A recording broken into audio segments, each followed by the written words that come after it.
नमस्कार दोस्तों, daily news with doctor फिलहाल में आप सभी का स्वागत है। दोस्तों, इस समय मैं खड़ा हूं कोटद्वार की मालन नदी में, जहां पर कि यहाँ के कुछ स्थानीय लोगों ने इस ट्रैक्टर को पकड़ा है और इस ट्रैक्टर में नंबर भी यहाँ दिखाई नहीं दे, आप देख सकते हैं। और आजकल जबकि विधानसभा अध्यक्ष और कोटद्वार विधायक का रितु खंडूड़ी कोटद्वार में मौजूद है, उसके बावजूद ये अवैध रूप से खनन यहाँ पे खुले आम किया जा रहा है।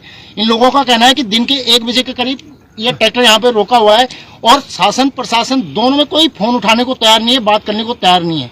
जो ट्रैक्टर वाले यहाँ ट्रैक्टर छोड़कर फिलहाल भाग गए हैं और इन लोगों के ऊपर यहाँ पे प्रशासन द्वारा या किसी व्यक्ति से बात हुई, उन्होंने कहा कि ट्रैक्टर की जिम्मेदारी भी तुम्हारी है। हम थोड़ा सोनी भाई से जानना चाहेंगे कि ये क्या क्या मामला है पूरा, थोड़ा सा भाई साहब। ये ट्रैक्टर किसी रुड़की वाले का है और उनके द्वारा बताया गया कि हमें वन विभाग से परमिशन मिली हुई है। जब हमने कहा लिखित में परमिशन देते तो उनके द्वारा कोई भी कागज नहीं दिखाए गए और जब हमने उनके कर्मचारी से बात करनी चाहिए तो वो सब भाग गए।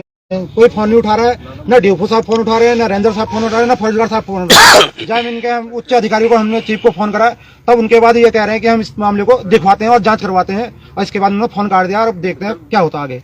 हाँ, तो आप देख रहे हैं कि ये सबसे ईमानदार नेता कही जाने वाली रितु खंडूड़ी की विधानसभा के अंतर्गत ये मामला है, जबकि खनन को लेकर पूरे प्रदेश में इस समय बहुत गहरा विचार मंथन यहाँ पे किया जा रहा है।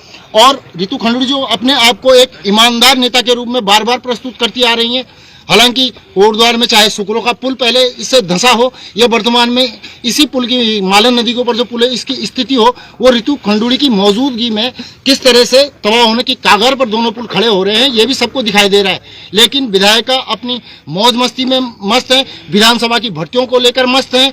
कभी यहाँ जो नींबू चौड़ का दिव्यांग बन चुका पुल भी न जाने कब टूट जाए और कब इसका पूरा परिणाम पूरे कोटद्वार भाबर की जनता को भुगतना पड़ जाए, इससे वो अनजान बनी हुई हैं। प्रशासन और शासन का यह रंग उनको नहीं दिखाई दे रहा है कि कोटद्वार की नदियां खुलेआम खोदी जा रही हैं। आज देखिए पूरा ट्रैक्टर ट्रॉली पत्थरों से भरी पड़ी है।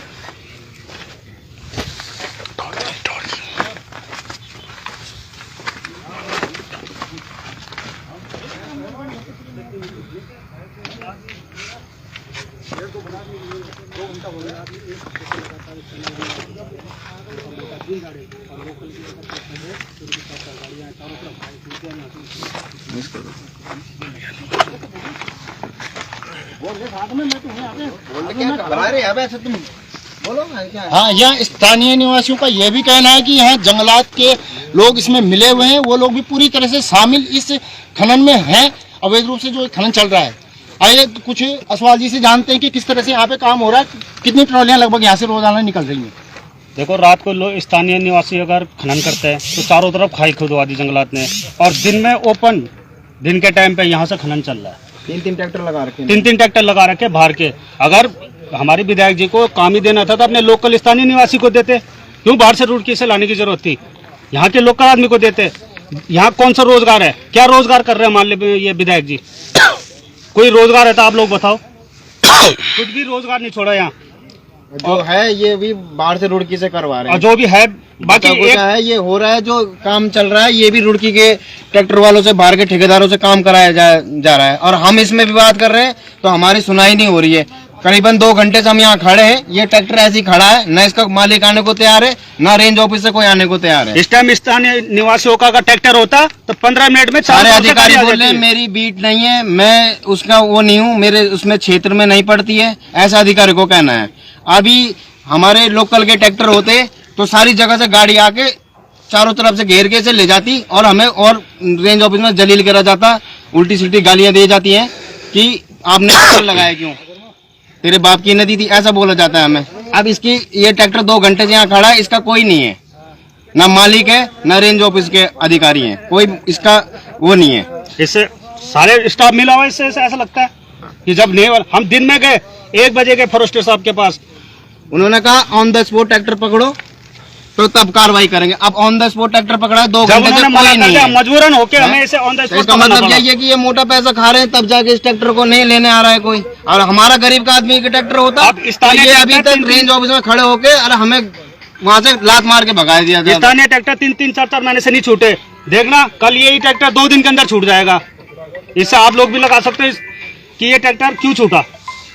ये रितु खंडूड़ी जो जिनके ऊपर पहले भी बाहर के लोगों को काम देने का आरोप लग चुका है, विधानसभा में इनके द्वारा जो भर्तियां की गई थी उस पर भी इनको बाहर के लोग काम दिए, और स्थानीय लोगों का कहना है कि यहाँ के लोकल लोगों का काम मारकर बाहर के लोग यहाँ पर ट्रैक्टर द्वारा ये अवैध खनन कर रहे हैं। और साथ ही प्रशासन, वन विभाग इसमें पूरी तरह मिला हुआ है, कोई फोन उठाने को तैयार नहीं है, कोई बात करने को तैयार नहीं है। ऐसे में रितु खंडूड़ी की ईमानदारी के ऊपर एक प्रश्नवाचक चिन्ह लगना कतई संभव है और लगना भी चाहिए, क्योंकि कोटद्वार की जनता ने जिस तरह से मात्र 10 दिन में उन्हें भारी बहुमतों से यहाँ पर विजय हासिल कराई थी, कहीं ऐसा ना हो कि उस सत्ता के नशे में उनके अंदर कुछ ऐसे अहम आ गया होगा कि कोटद्वार की जनता कुछ नहीं है, मूर्ख है, कुछ नहीं जानती है और वो इस तरह की यहाँ प्रशासन को छूट दे रही हो। अरे बीजेपी रोजगार क्या दे रही, जो था वो अभी छुड़वा दिया।